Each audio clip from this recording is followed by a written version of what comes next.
Hindi ho maganda ang umaga o hindi ho maganda ang gabi at hindi rin po maganda ang tanghali mga kababayan sapagkat yung ating kapatid na si Mima ay pinatay po kagabi. Marami pong nagtatanong kung bakit, ang daming tanong, anong nangyari, anong ganyan.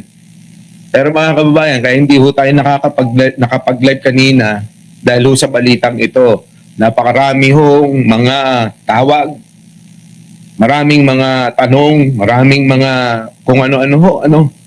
So, ayun nga po, para ho sa kaalaman, maikling mensahe na lang po ito para po sa inyo, sa lahat ho ng mga nagtatanong para hindi ho lahat ay isa-isang sinasagot. Ito na ho yung sagot natin.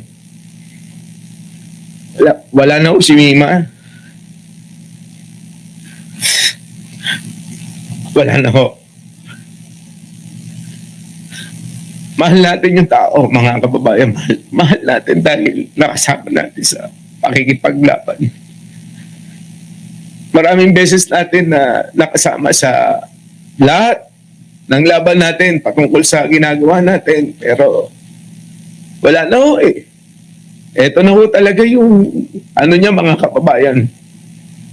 Akala ng iba, prank lang, akala kung ano lang. Pero ang nangyari po, ay pinasok po sila ng kanyang kinakasama, yung kanyang live-in partner ho. Kasi dati ho, dito nakatira sa akin. Na hindi naman ho ako nagkulang ng payo, hindi ako nagkulang ng lahat ginawa ko kasi siyempre kasama natin, mahal natin. Pero mga kababayan, hindi ko rin ho alam kung anong ang punot dulo ng dahilan. Dahil si Mima ay marami rin hong mga bagay na hindi rin niya sinasabi sa akin, mga kababayan.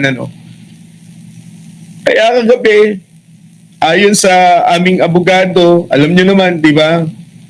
Si Mima,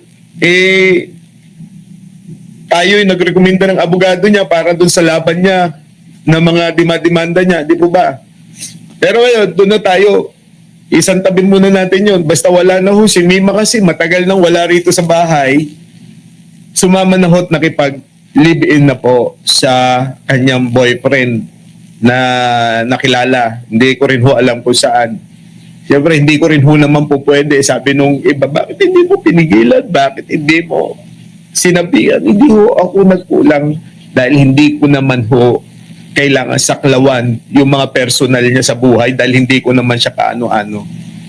Hanggang balita nga po, ayon sa pulis na nakausap ni Jen, dahil tinawagan niya yung boyfriend kung ano ba nangyayari, ang sumagot pulis yung investigador.